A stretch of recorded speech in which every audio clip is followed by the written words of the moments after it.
playing a game you never signed up for. Most of us aren't chasing our own desires. We are chasing mimetic desires, as things we want only because we see others wanting them. Think about your current goals, the promotion you're working late for, the physique you're trying to build, the lifestyle you're trying to fund.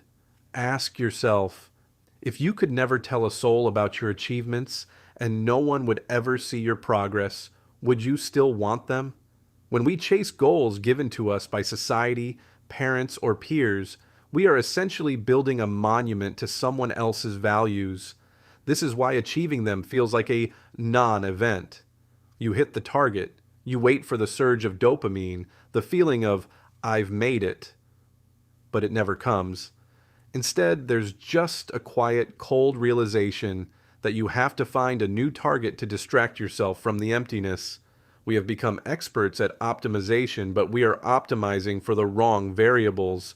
We maximize for status instead of freedom, for attention instead of connection, and for stability instead of alignment. That's why your trophies feel like weights. You're not winning.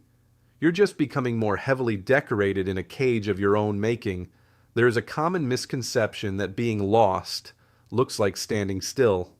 We picture a lost person as someone wandering aimlessly or sitting in paralysis, but in the modern world, the most lost people are often the busiest ones. You are exhausted, not because you're doing too little, but because you've been doing too much of the wrong things. There's a specific kind of fatigue that sleep cannot fix. It's the exhaustion of performing a life rather than living it. Every time you say yes to a commitment that drains you, every time you force yourself into a professional mold that doesn't fit, and every time you suppress your intuition to please the crowd, you leak energy. This is soul degrading fatigue. You are running a marathon on a treadmill. You're putting in the miles, the sweat, and the effort, but your scenery never changes. This internal emptiness isn't a sign of weakness or a lack of discipline. It is a biological and psychological alarm system.